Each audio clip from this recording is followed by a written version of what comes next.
ฉะนั้นเบื้องต้นเมื่อตะกี้จะมาได้บอกกล่าวว่าเอามีธรรมะเป็นเกาะเอามีธรรมะเนี่ยญาติโยมเป็นข้อที่ปฏิบัตินะมีธรรมะเป็นเกาะเพราะฉะนั้นญาติโยมจุงปางกันนำเอาธรรมะมาเป็นเกาะเพื่อหุ้มห่อเพื่อได้มีสิ่งบดีบงามเข้ามาเพื่อเกิดความเดือดร้อนเพื่อเกิดความทุกข์ยากเพื่อมีแต่ความสุขเพราะเอามีธรรมะเป็นเกาะป้องกันแต่ต้องระวังนะสิ่งเหล่านี้ถ้าไม่ระวังในญาติโยมโอ้มันถึงเดือดร้อนเหมือนกันนะ3ตัวเนี้ยตัวนึงปิดก็คือปากดังปูตัวนึงนั่นก็หูนะมันก็ฟังก็ต้องทำหูเนี้ยเหมือนกับที่เรียกว่าปิดเนี่ยที่เคยบอกกับญาติกับโยมว่าปิดตาปิดปากปิดหูเป็นเปรียบเทียบว่าปากดังกับปูหูกับกระตะก้าตากับตะแกรงปากดังปูหูตะก้าตากับตะแกรงปากถ้าอยู่เฉยๆบะแพร่งหูบะอ้าตาบะหันเป็นหลักธรรมเป็นเกาะทำให้หัวใจเขาเนี่ยเย็น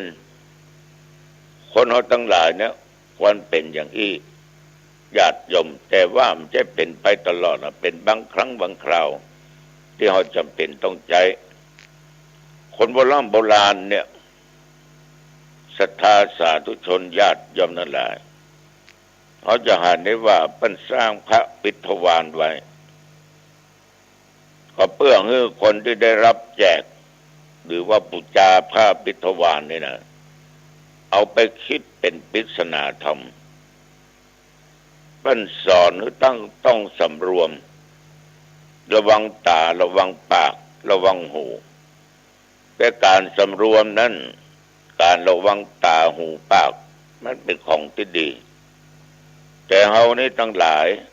บูชาพระปิฎวาสหรือไปแจกเอาไปแล้วก็ไปใจผิดเรียกว่าพระปิดตาหาลาภข้อนี้ก็เชื่อได้ยากปิดตาแล้วไปหาลาภมันจะได้ว่าลองกึศดูดีๆขนาดว่าเอาตานี่ลืมมาบเนี่ยญาติโยมทั้งหลายหันสะปะสะเปนยังหาลาภบ่ค่อยจะได้น้องไปปิดตาแล้วจะหาลาภได้จะได้อยู่ฮะปิดอยู่ฮะนะฉะนั้นพระพุทธเจ้าตรัสพิจารณาแล้วหันว่าอายตนะภายในมีตาหูจมูกเป็นต้นต่อไปก็ลิ้นกายใจ3อย่างข้างต้นเนี่ยตาหูจมูกญาติโยมทั้งหลายเป็นตั้งไหลเข้าแห่งรูปเสียงกลิ่นรสสัมผัสและธรรมารมณ์สิ่งเหล่านี้ที่ไหลเข้ามาในอายตนะภายในเนี่ย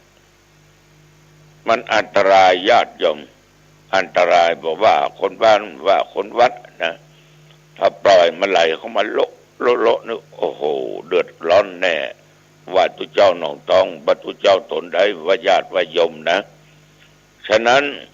ควรระมัดระวังควรกวดขันเฉพาะสิ่งที่มันผ่านเข้าออกสิ่งที่สำคัญที่สุดตุเจ้าย้ำอย่างขนาดนักต้องใจสติ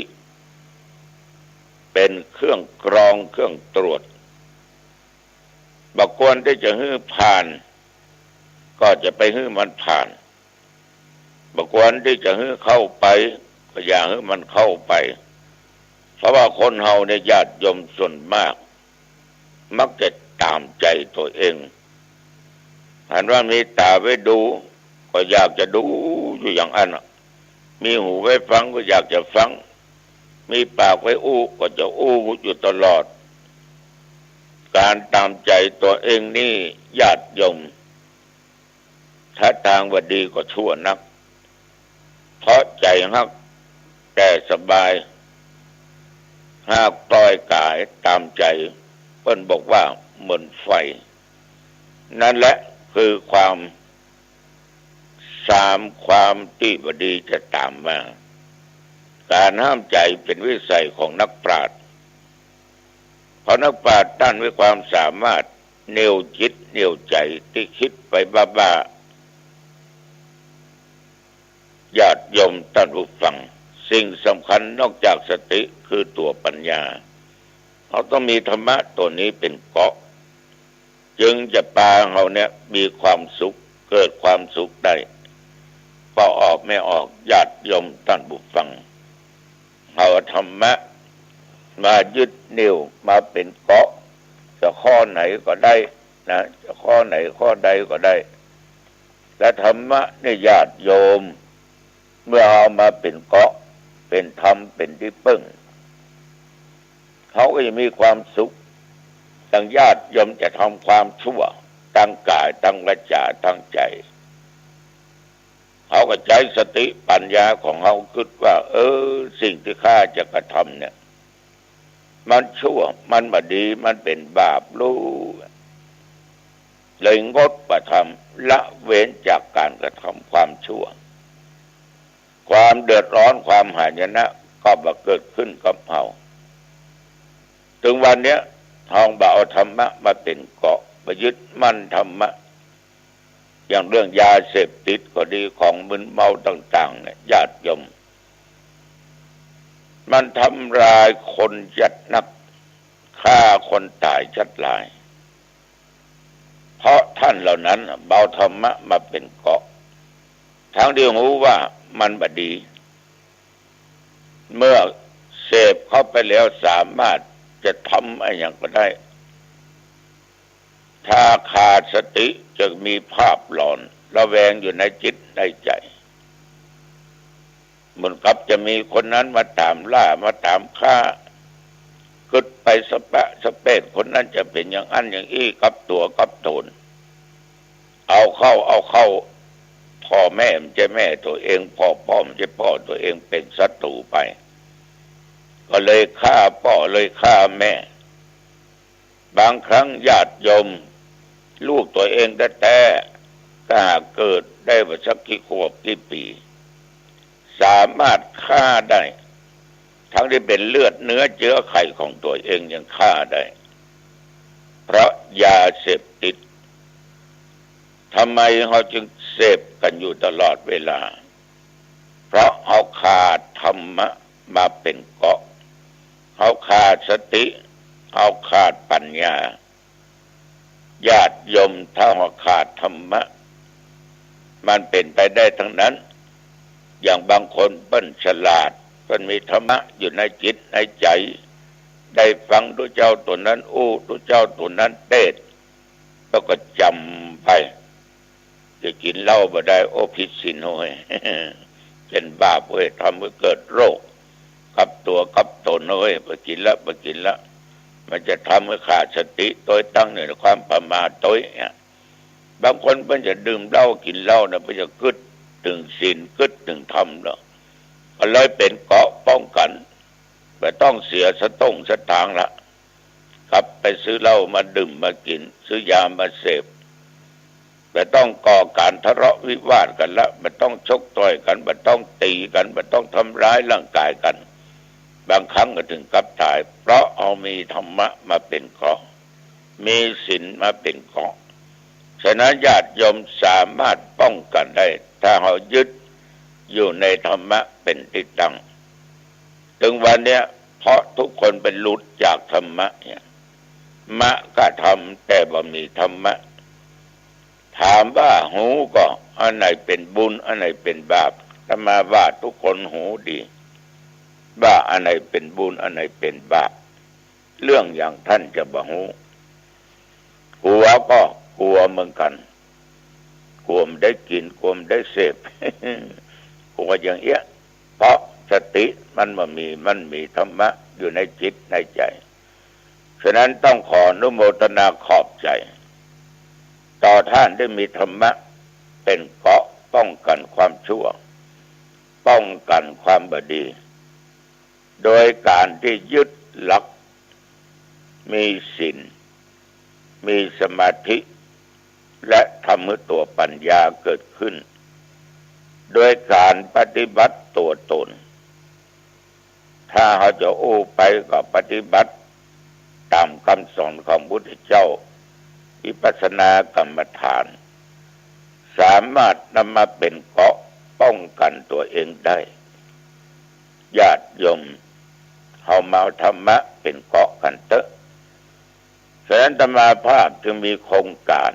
ในการสร้างสถานที่ศึกษาธรรมปฏิบัติธรรมอยู่ณสถานที่เปิ้นถวายที่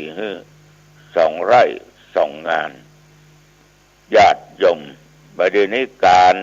ก่อสร้างต่างๆแล้วก็สำเร็จไปบางสิ่งบางอย่างจะมาล้มป่วยไป2 ปี 3 ปีก็หยุดชะงักไปญาติโยมที่เป็นสายศรัทธาเป็นสายทานในการช่วยเหลือก็ห่างไปอย่างใดก็ตามก็ยังมีญาติโยมบางท่านบางคนยังคือกำลังอกกำลังใจอย่างวันนี้วันที่5เนี่ยญาติโยมก็จะมีญาติโยมไปจะทอดผ้ากฐินนะทอดผ้ากฐินกันทอดกฐินกันวันนี้เป็นวันตกวันแต่งวันดาแล้วตอนเย็นนี่จะแห่องค์กฐินโลกไปพุ่นนะไปที่สถานศึกษาธรรมปฏิบัติธรรมเพราะวิหารธรรมสร้างก็ยังเหลือประมาณ 10% ไม่ได้ปูกระเบื้อง 2ยังไม่ได้เขียนชื่อเจ้าภาพ 3วันนี้จะยกย่อฟ้าวันที่6จะยกย่อฟ้า 4ยังไม่ได้ตาสีตาอย่างแต่ก็สร้างไปได้ 90% กุฏิธรรมาก็สร้างเสร็จเป็น1 หลังแต่ออกเป็นนอนวันเนี้ยเนี่ยพระนานสมพรวันพุธนี้ใจโทรศัพท์มือถือเนอะนะพวกมาเจ้าเอาโทรศัพท์มือถือทุลุงจะไปนอนนอกคนแล้วก็ศาลาก็ยังอีก 20% ที่มันจะเสร็จไม่ได้ปูกระเบื้องยังไม่ได้ทำยังไม่เรียบร้อยแต่ว่าวันนี้จะจัดเป็นที่ศึกษาธรรมปฏิบัติธรรมเนี่ยได้อบรมสมโภชพุทธรูปเจ้าหินทรายแล้วก็อบรมสมโภชองค์กฐินหรือแก่เจ้าภาพ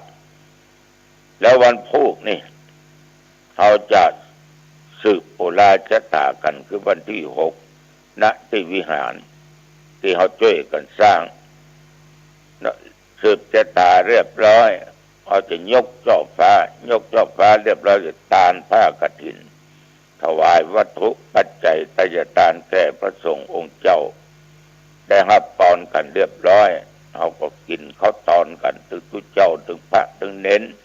ถึงญาติถึงโยมอันนี้ก็สร้างไว้เพื่อธรรมะมาเป็นเกราะเราจะได้เปิดอบรมธรรมะแก่เยาวชนเป็นคอร์สไปนะเป็นคอร์สไปเพราะคนเรามันขาดธรรมะกันนักคนใหญ่แล้วก็งูกันดีแต่ละอ่อนเยาวชนยุคปัจจุบันเนี่ยน่าเป็นห่วงเพราะทุกวันนี้ญาติโยมมันมีเทคโนโลยีที่ทำให้เขาห่างเหินจากศีลจากธรรมนะจึงทำให้ละอ่อนก้าวร้าวและบ่ฟังพ่อบ่ฟังแม่ฟังคนเฒ่าคนแก่บ่ฟังครูบาอาจารย์ความเคารพนอบน้อมบ่มีเรียกว่าสัมมาคารวะก็ต้องไปถามเขามีเป็นส่วนน้อยแต่ส่วนมากมันบ่มีฉะนั้นจึงจัดสร้างสถานที่ไว้แล้วถ้ามันเสร็จมีถึงห้องน้ำมีถึงที่พักมีถึงโรงครัว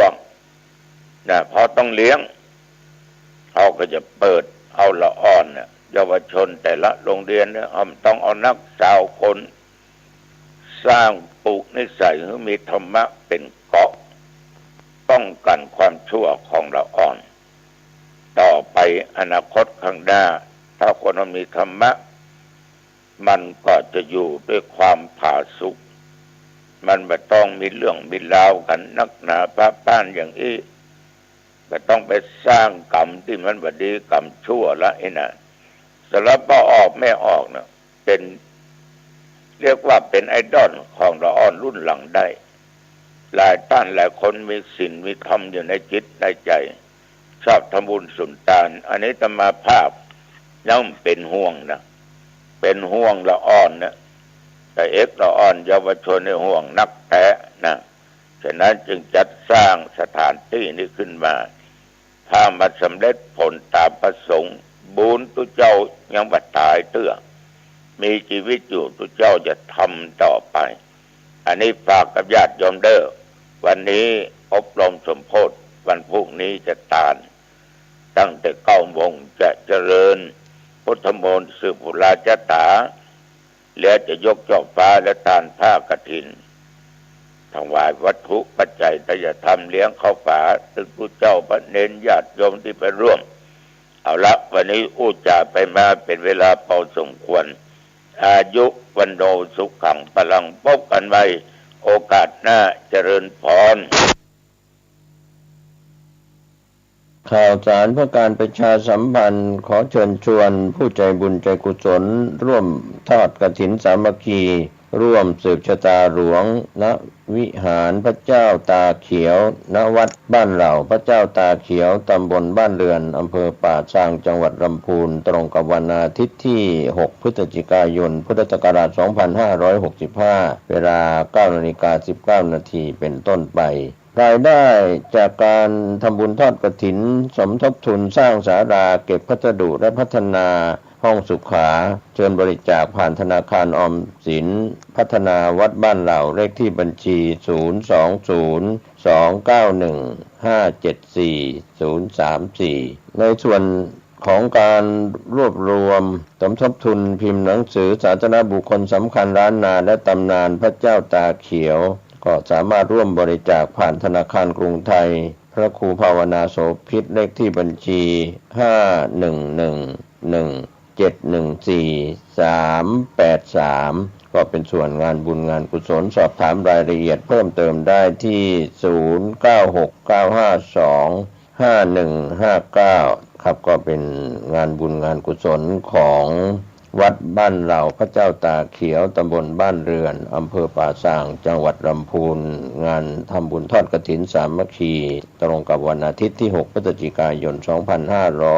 2565เวลา 9 นาฬิกาเป็นต้นไปเชิญท่านร่วมงานนี้โดยพร้อมเพรียงกันขอเชิญชวนผู้ใจบุญร่วมทำบุญทอดกฐินสามัคคีประจำปี 2565โดยเจ้าพระคุณสมเด็จพระมหาวีระวงศ์เลขานุการสมเด็จพระสังฆราชกรรมการมหาเถรสมาคมโปรดประทานผ้าไตรกฐินให้คุณบุญชัยมาบุญศักดิ์สิทธิ์ที่ปรึกษาพิเศษหัวหน้านายทหารฝ่ายเสนาธิการประจำปลัดกระทรวงกลาโหมนายธนวัฒน์นางทัตพิชาสุสิงห์คำร่วมกับศรัทธาสาธุชนทั้งหลายน้อมนำผ้ากฐินถวายกับพระสงฆ์ที่จำพรรษาท่วนไตรมาสของวัดวังสิงห์คำตำบลป่าแดดอำเภอเมืองเชียงใหม่จังหวัดเชียงใหม่วันอาทิตย์ที่6 พฤศจิกายนพุทธศักราช2565เวลา 14 นาฬิกาขอเชิญชวนสาธุชนทั้งหลายร่วมทำบุญทอดกฐินสามัคคีในคราวครั้งนี้โดยพร้อมเพรียงกันข่าวสารเพื่อการประชาสัมพันธ์ขอเชิญชวนศรัทธานักศีลนักบุญทั้งหลายร่วมงานทำบุญทอดกฐินสามัคคีของวัดร้องอ้อตำบลสันพิเชื่ออำเภอเมืองจังหวัดเชียงใหม่ตรงกับวันอาทิตย์ที่6 พฤศจิกายนพุทธศักราช2565ขึ้น13ค่ำเดือนยี่ทอดถวายกับพระสงฆ์ที่จำพรรษาท่วนไตรมาสของวัดร้องอ้อเวลา 9:30 นาทีเป็นต้นไปขอเชิญชวนร่วมงานบุญกฐินสามัคคีของวัดร้องอ้อตำบลสันพิเชื่ออำเภอเมืองเชียงใหม่จังหวัดเชียงใหม่ตรงกับวันอาทิตย์ที่6 พฤศจิกายน 2565ช่วงเช้า 9:30 นาทีได้บุญได้กุศลโดยพร้อมเพรียงกันข่าวสารเพื่อการประชาสัมพันธ์ขอเชิญชวนผู้ใจบุญร่วมบุญจัดซื้อที่ดินถวายวัดกู่มาปินร้าง300 ปี บ้านป่าขุยหมู่ที่3ตำบลสันปูเลยอำเภอดอยสะเก็ดจังหวัดเชียงใหม่เพื่อขยายพื้นที่วัดเพิ่มขึ้นเนื่องจากวัดมีพื้นที่น้อยจะทำการสร้างเป็นศาสนสถานที่ปฏิบัติธรรมสืบสานศาสนาต่อไปร่วมบุญได้ที่ธนาคารกรุงเทพเลขที่บัญชี772-015-2391ชื่อบัญชีวัดชัยสถานเพื่อบูรณะวัดกู่มะปินหรือร่วม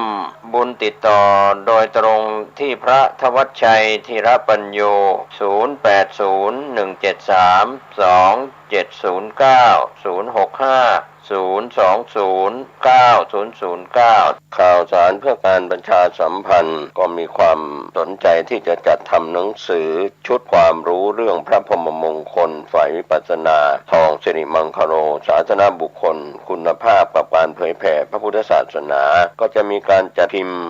2,500 เล่มภาษาไทย 2,000 เล่มภาษาอังกฤษ 500 เล่มท่านที่สนใจร่วมบุญบริจาคได้ที่บัญชีธนาคารกรุงไทยเลขที่บัญชี5111714383ชื่อบัญชีพระครูภาวนาโสภิตบุญญาวิสิทธิ์เมืองวงติดต่อสอบถามได้ที่พระครูภาวนาโสภิตฝ่ายวิปัสสนาด็อกเตอร์เจ้าอาวาสวัดบ้านเหล่าพระเจ้าตาเขียวอำเภอป่าสังโทร0969521159ได้ทุกวันสวัสดีครับท่าน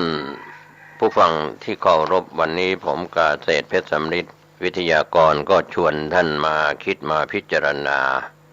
ในช่วงก่อนๆได้นำเรื่องของ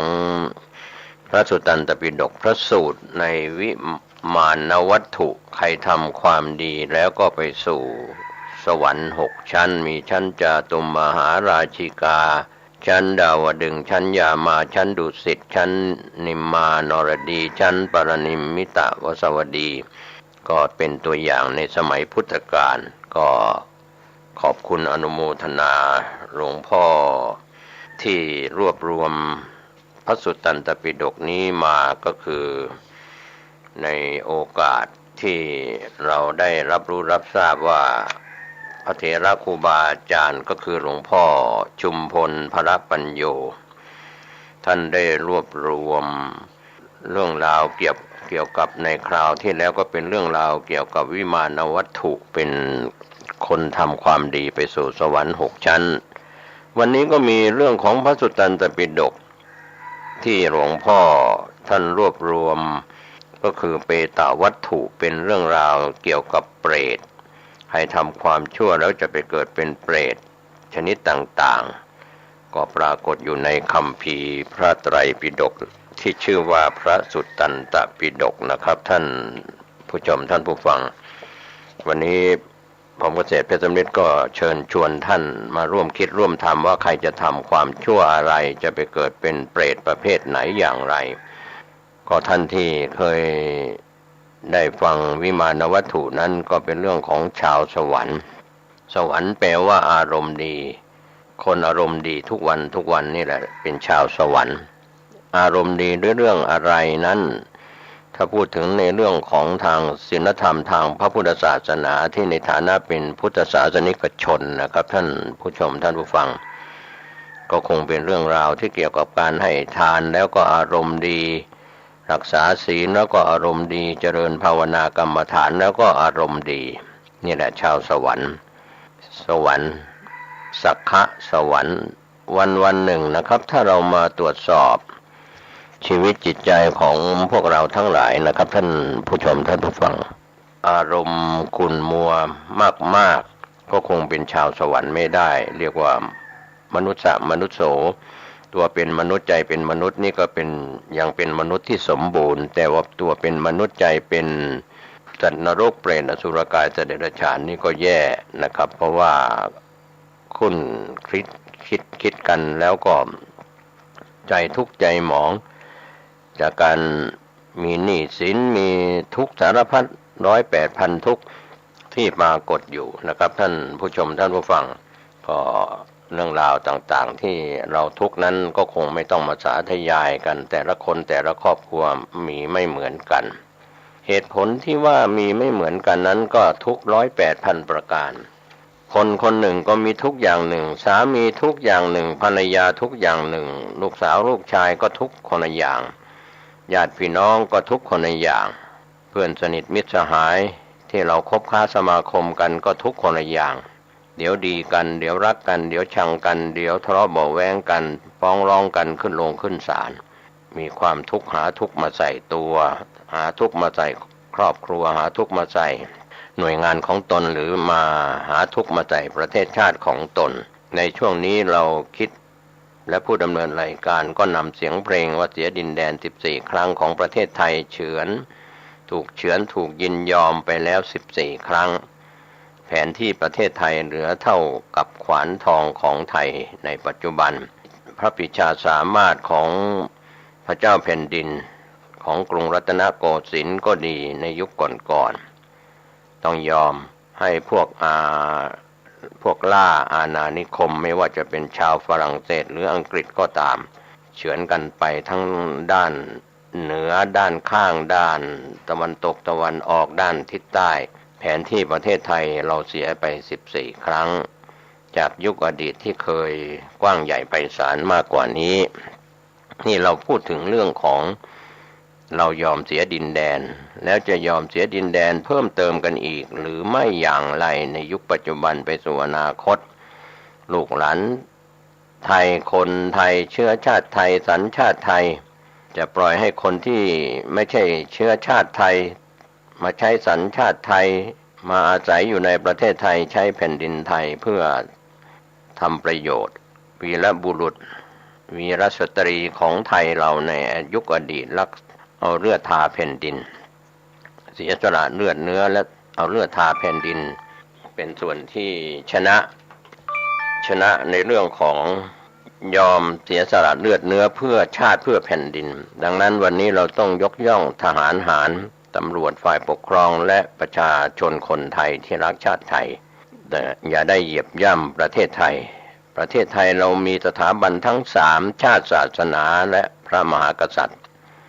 ที่เป็นองค์ศาสนูปถัมภกย่อยกพระพุทธศาสนามิใช่เฉพาะในกรุงรัตนโกสินทร์มาทุกยุคทุกสมัยในสมัยอดีตที่ผู้ดำเนินรายการนำเล่าประวัติพระพุทธศาสนากับพระมหากษัตริย์ยาวจากเริ่มต้นจากอินเดียมาสู่ประเทศไทยเมื่อมาสู่ประเทศไทยในยุคต่างๆไม่ว่าจะเป็นยุคเชียงแสนโยนกยุค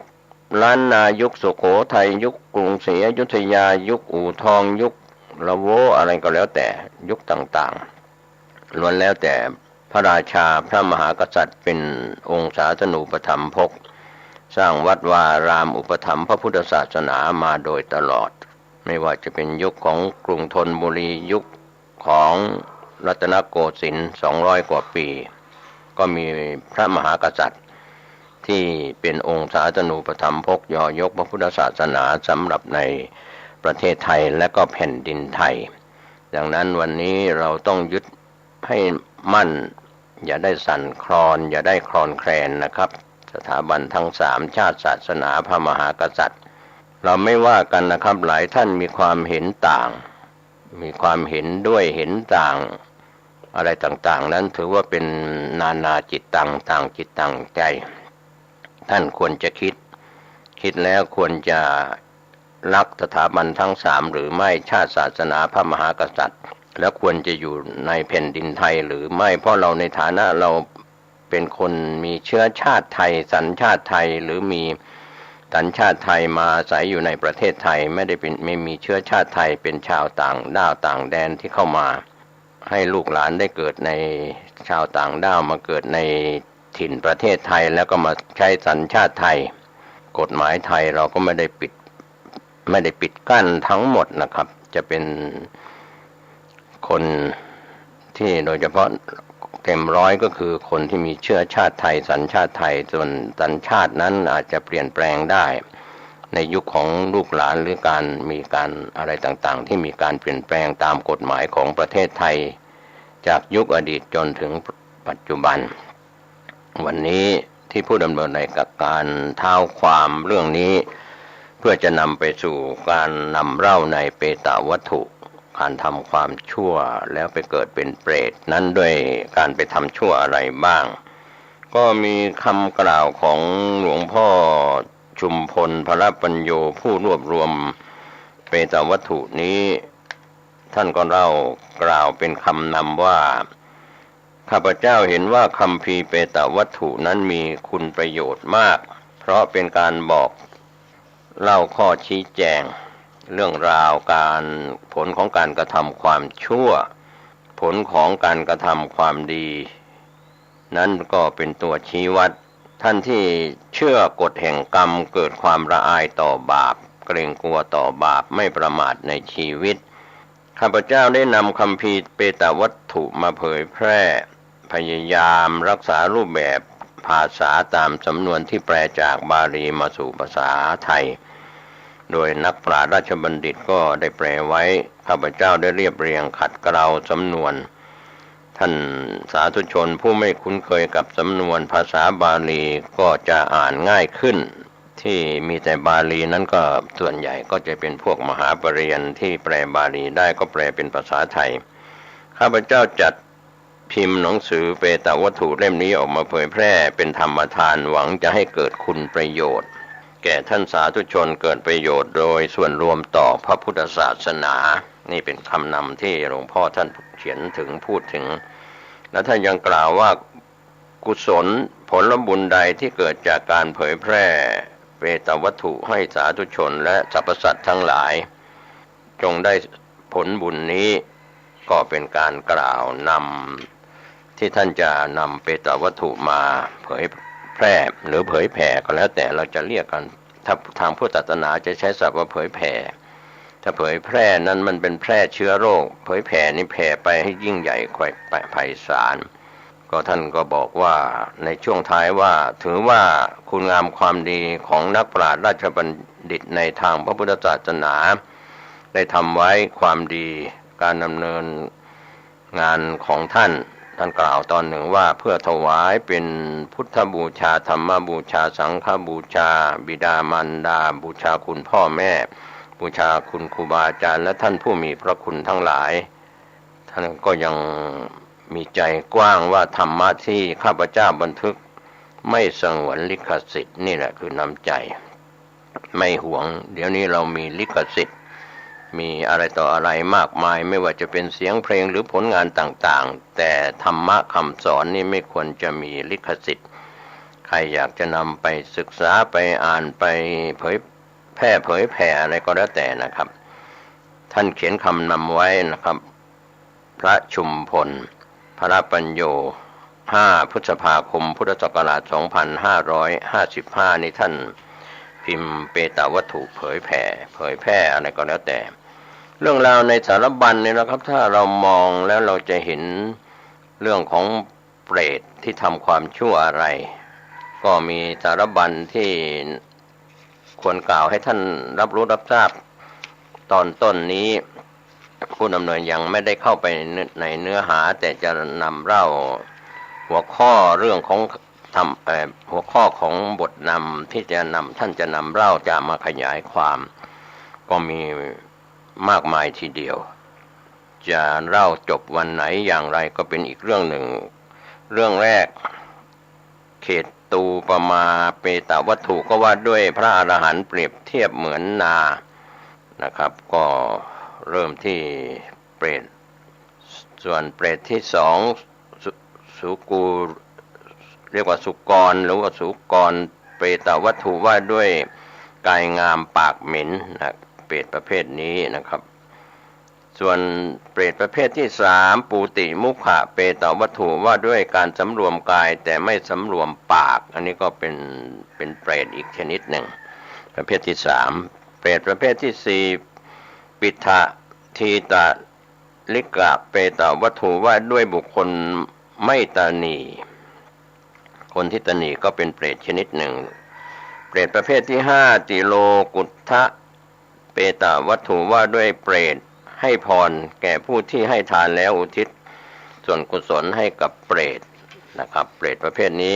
ที่เราแผ่ส่วนบุญส่วนกุศลที่เป็นญาติเราตายเก่าตายใหม่หรือใครก็ตามอาจจะกลายไปเป็นเปรต ก็แผ่ส่วนบุญส่วนกุศลเปรตเขาก็รับส่วนบุญแล้วเขาก็ให้พรเหมือนกันเปรตประเภทที่6ปัญจขุตตะขาธิกะเป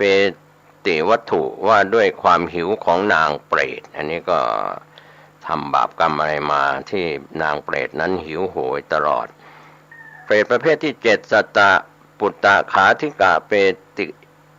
ติวัตถุว่าด้วยนางเปรตเปลือยกายมีกลิ่นเหม็นนี่ทำความชั่วอะไรเป็นเปรตไม่มีผ้าเสื้อผ้านุ่งห่มเปลือยกายมีกลิ่นเหม็นเปรตที่8โคนะเปตาวัตถุว่าด้วย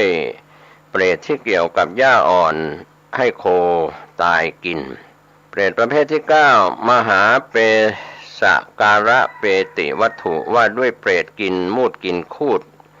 เพราะด่าสามีเพศแม่เพศหญิงนะครับที่ด่าสามีอยู่บ่อยๆก็เป็นเปรตเหมือนกันไปกินมูดกินคูดอันนี้เพราะที่สุดนะครับมูดคูดอันนี้เขาเข้าใจนะครับปัสสาวะอุจจาระปัสสาวะประเภทที่10ขันลาติกะเปติวัตถุว่าด้วยพ่อค้าให้ผ้าแก่นางเปรตอันนี้ก็ที่10นะครับ11นาคเปตวัตถุว่าด้วยกรรมทำให้เป็นเทพด้วยเป็นเปรตด้วย12อุรคเปตวัตถุว่าด้วยความเป็นมาอย่างไรของอุระเปตวัตถุทำกรรมอันใดก็อยู่ในเปรตประเภท12ก็เปรตประเภท12นี้ก็มีสังสารโมจกะเปติวัตถุว่าด้วยไม่ทำบุญต้องเป็นนางเปรตคนที่ไม่ชอบทำบุญไปเป็นนางเปรตส่วนเปรตประเภทของอุรคเปตวัตถุที่2นั้นสาลิปุตตะเถระมาตุเปติวัตถุว่าด้วยนางเปรตผู้เคยเกิดเป็นมารดาของพระสารีบุตรส่วนมัตตาเปติวัตถุนั้นว่าด้วยเปรตผู้ดุร้ายตายเป็นนางเปรตนันทาเปติวัตถุก็ว่าด้วยคนดุร้ายใจร้ายตายไปเป็นนางเปรตมัทธกุณฑลีเปตวัตถุว่าด้วยบุพกรรมของมัทธกุณฑลีเปรตกันหะเปตวัตถุว่าด้วยความปรารถนากระต่ายจากดวงจันทร์เป็นเปรตธนปาระเปตวัตถุว่าด้วยเปรตหิว55 ปีจุลเศรษฐีเปตวัตถุว่าด้วยขฤหบดีตนีเกิดเป็นเปรตเปื่อยแล้วก็ผอมอังกุระเปตวัตถุว่าด้วยบุญสำเร็จที่ฝ่ามืออุตรมาตุเปติวัตถุว่าด้วยลูกให้ทานไม่พอใจตายไปเป็นเปรตสุตตะเปตวัตถุว่าด้วยเปรตอยากกลับไปเป็นมนุษย์ในเมืองมนุษย์กันนะมุนทะเปติวัตถุว่าด้วยภรรยานอกใจสามีตายไปเป็นเปรต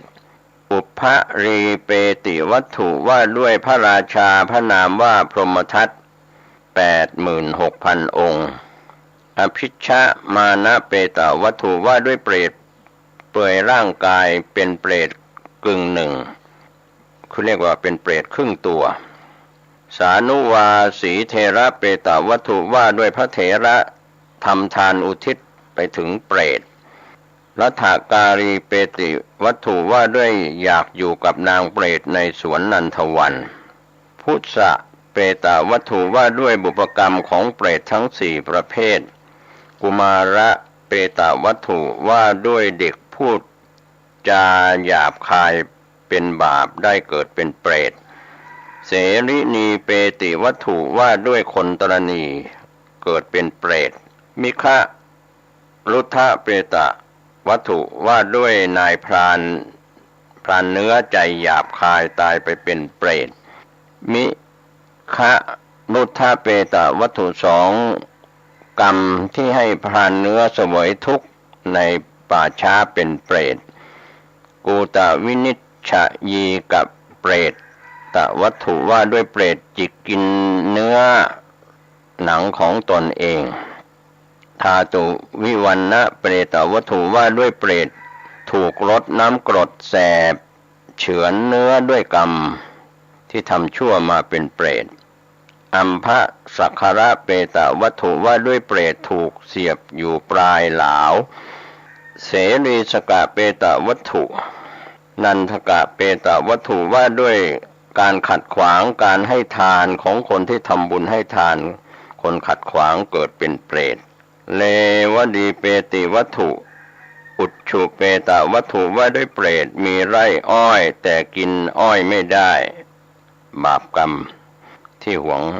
อ้อยเป็นเปรตกุมารเปตวัตถุว่าด้วยเปรตมีแต่ความหิวเพราะกรรมอะไรราชปุตตะเปตวัตถุว่าด้วยประทุษร้ายต่อฤาษีไปตกนรกแล้วกลับมาเกิดเป็นเปรตคูถาขาทกะเปตวัตถุที่หนึ่งว่าด้วยการด่าพระชาวบ้านด่าพระไปตกนรกแล้วกินของไม่สะอาดกลับมาเป็นเปรตกินของไม่สะอาดคูถาขาทกะเปติวัตถุที่สองก็ขยายความเรื่องเปรตกินด่าพระแล้วไปตกนรกกินของไม่สะอาดอีกคณะเปตวัตถุว่าด้วยเรื่องเปรตหิวน้ำแล้วก็กินน้ำไม่ได้ปาตลีปุตตะเปตวัตถุว่าด้วยหญิงชาวเมืองปาตลีบุตรนั้นสนทนากับนางเปรตอัมภาวนะเปตวัตถุว่าด้วยเปรตฝากทรัพย์ไปให้ลูกใช้หนี้กรรมอัคคะลุกขะเปตวัตถุว่าด้วยเทวดาเตือนอุบาสกโภคะสังหารณะเปติวัตถุว่าด้วยบุพกรรมของเปรตรวบรวมเก็บเข้าของสมบัติไว้เป็นเปรตเศรษฐีปุตตะเปตวัตถุว่าด้วยที่สุดไม่มีก็เป็นเปรตเศรษฐีกูตะสหัสสะเปตวัตถุว่าด้วยเปรตถูกค้อนต่อยศีรษะที่หัวก็สรุปในเรื่องของเปรตเหล่านี้คงจะทยอยขยายความก็เป็นเรื่องราวที่เราควรจะได้ศึกษาเรื่องเปรตแล้วควรจะได้ศึกษาจริยธรรมของพระโพธิสัตว์10ประการแล้วก็ในคำที่จะได้อุทิศส่วนบุญส่วนกุศลในขณะที่หลังจากทำบุญให้ทานแล้วไปศึกษาเรื่องคำขอขมาลาโทษ31ภพ31ภูมิแล้วก็มีคำถอนอธิษฐานที่เป็นมิจฉาทิฏฐิที่หลงผิดหลงทางแล้วก็มีคำแผ่เมตตาที่เป็นกุศลเป็นการอธิษฐานบารมีคำอธิษฐานเพื่อพ้นทุกข์พ้นโทษพ้นเวรพ้นภัยในเรื่องราวต่างๆนะครับก็คงจะนำเล่าในช่วงหลังจากพูดถึงเปรตจบไปแล้วก็คำประกาศที่ตนเองนั้นได้เคยทำอะไรผิดเป็นโทษของตนแล้วก็มีคำอธิษฐานเพื่อจะเจริญคุณความดีในส่วนต่างๆเหล่านี้ก็เป็นเรื่องราวที่น่าสนใจนะครับก็เป็นหัวข้อที่จะพูดถึงเพราะว่าในพระสุตตันตปิฎกพระสูตรมีพระธรรมขันธ์ 21,000 พระธรรมขันธ์นั้นก็เรื่องเปตวัตถุนั้นอยู่ในขุททกนิกายครับก็คงจะทยอยนำเล่ากับนักปราชญ์ราชบัณฑิตผู้ชมผู้ฟังที่สนใจว่าใครทำชั่วอะไรไปเกิดเป็นเปรตด้วยเรื่องใดๆก็จะเป็นสำนวนภาษาพระไตรปิฎกเสียเป็นส่วนใหญ่ก็เข้ามาเปรตข้อตนแรกว่าด้วยพระอรหันต์เปรียบเหมือนนาพระผู้มีพระภาคเจ้าตรัสพระคาถาว่าพระอรหันต์ทั้งหลายเปรียบเหมือนนาทายกทั้งหลายเปรียบเหมือนชาวนาทายธรรมเปรียบเหมือนพืชผลทานย่อมเกิดแต่การบริจาคทายธรรมของทายกกับปฏิฆาหกพืชนาและการหว่านพืชนั้นย่อมให้เกิดผลแก่เปรตทั้งหลายและทายกเปรตทั้งหลายย่อมบริโภคผลนั้นทายกย่อมเจริญด้วยบุญทายกทำกุศลในโลกนี้แล้วอุทิศให้เปรตทั้งหลายครั้นทำกรรมดีแล้วย่อมไปสวรรค์อันนี้ก็เป็นเนื้อความในอุระวรรคที่หนึ่งในเขตูปมาเปตวัตถุนะครับก็มีคำอธิบายในเรื่องของเปรตนี้พระโลกนาถเจ้าก็คือพระพุทธเจ้าเป็นผู้ประกอบด้วยพระมหากรุณาธิคุณ ผู้บรรลุฝั่งแห่งสาครที่มีไวยธรรมที่นำประโยชน์ยิ่งใหญ่มาสู่ผู้รู้คือบัณฑิตผู้มีเทศนาในอันละเอียดลึกซึ้งและวิจิตรก็พระธรรมเจ้าอันสูงสุดที่พระสัมมาสัมพุทธเจ้าทรงบูชาแล้วนำสัตว์ให้ถึงพร้อมด้วยวิชาและจรณะออกจากโลกนี้ไปนะครับด้วยเดชะบุญอันเกิดจากการนมัสการคุณพระศรีรัตนตรัยจะเป็นผู้มีอันตรายอันถูกห่วงบุญนั้นกำจัดไปแล้วในที่ทุกสถานคือบุญนั้นกำจัดสิ่งที่เป็นอันตรายคือบุญการแสดงธรรมให้ธรรมะเป็นทานของพระพุทธเจ้าประกาศถึงกรรมอันเปรตทั้งหลายที่กระทำไว้ในชาติก่อนเหตุนำมาซึ่งความตกต่ำการมาเกิดเป็นเปรตผลของเปรตเหล่านั้นทำให้เกิดความสังเวชแก่สาธุชนคนดีทั้งหลายเรื่องราวต่างๆเหล่านี้ถือว่าจะปรากฏในเปตวัตถุที่จะขยายเนื้อความ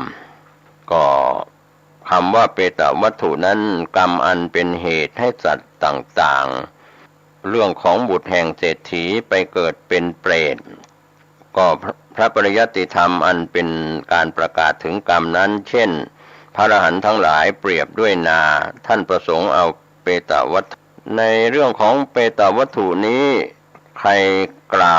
วที่ไหนกล่าวเมื่อไหร่และเพราะเหตุไรจึงกล่าวก็เฉลยว่าเปตวัตถุนี้เกิดขึ้นสองอย่างอัตถุปฏิเหตุก็คือเหตุที่เกิดขึ้นของเรื่อง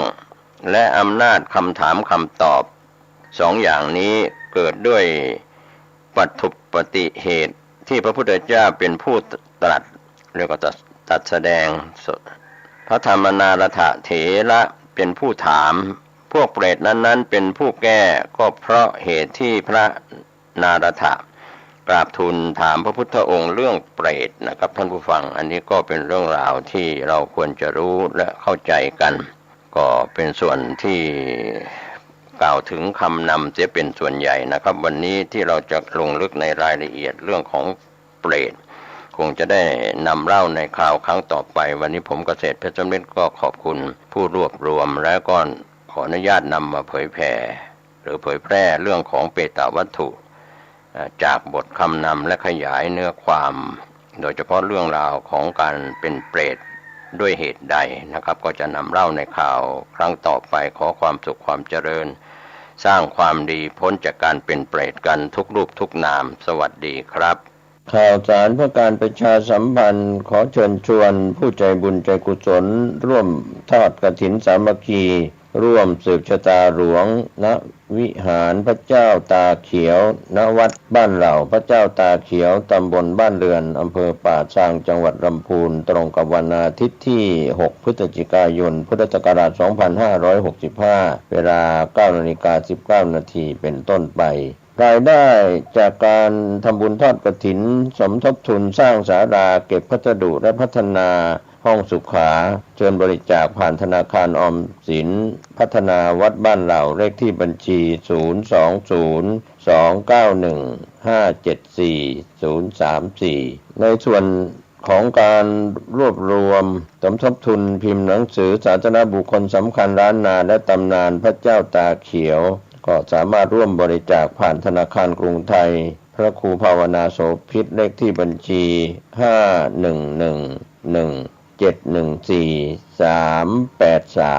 ก็เป็นส่วนงานบุญงานกุศลสอบถามรายละเอียดเพิ่มเติมได้ที่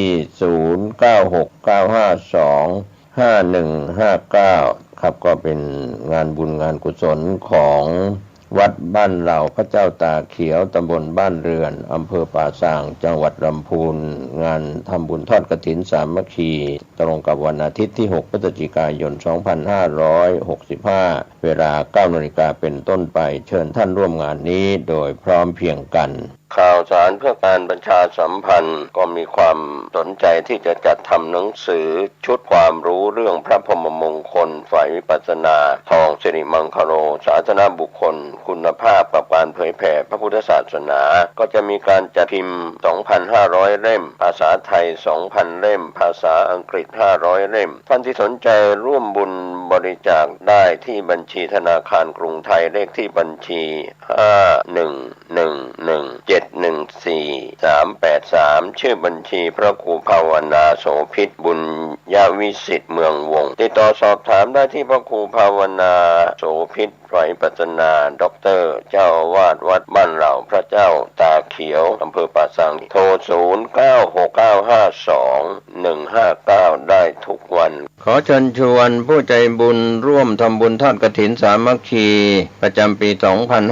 2565 โดยเจ้าพระคุณสมเด็จพระมหาวีระวงศ์เลขานุการสมเด็จพระสังฆราชกรรมการมหาเถรสมาคมโปรดประทานผ้าไตรกฐินให้คุณบุญชัยมาบุญศักดิ์สิทธิ์ที่ปรึกษาพิเศษหัวหน้านายทหารฝ่ายเสนาธิการประจำปลัดกระทรวงกลาโหมนายธนวัฒน์นาง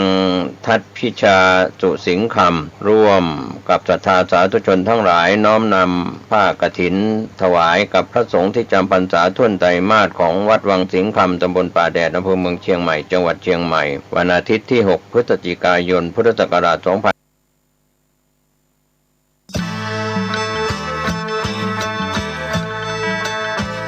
ออกพรรษาถวายผ้ากฐินทานสืบสารพุทธประเพณี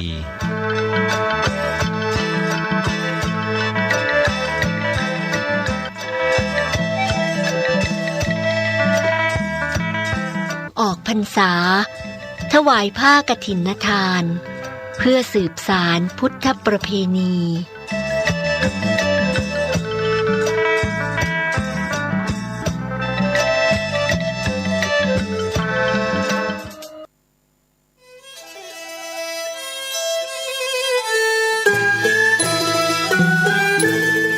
ขอเชิญร่วมทำบุญทอดกฐินสามัคคี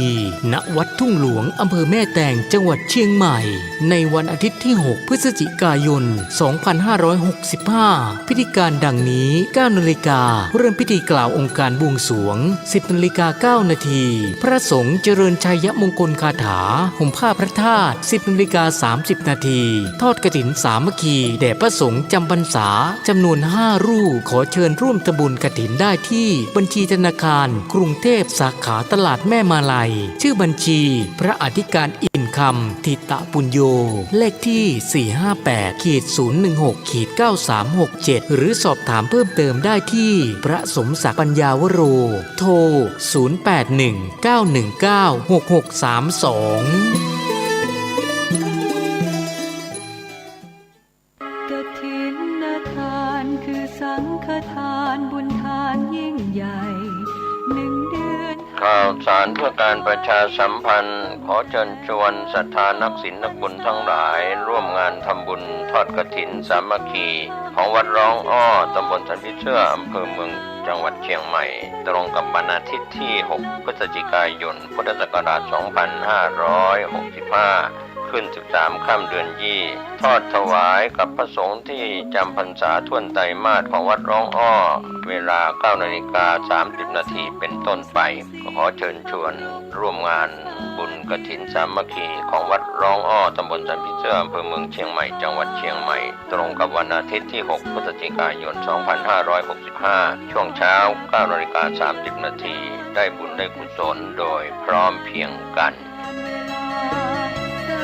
มนุษย์สมบัติสวรรค์สมบัตินิพพานสมบัติเพิ่มพูนสร้างมนุษย์สมบัติสวรรค์สมบัตินิพพานสมบัติข่าวสารเพื่อการประชาสัมพันธ์ขอเชิญชวนศรัทธานักศีลนักบุญทั้งหลายร่วมทำบุญทอดกฐินสามัคคีมหากุศลประจำปีพุทธศักราช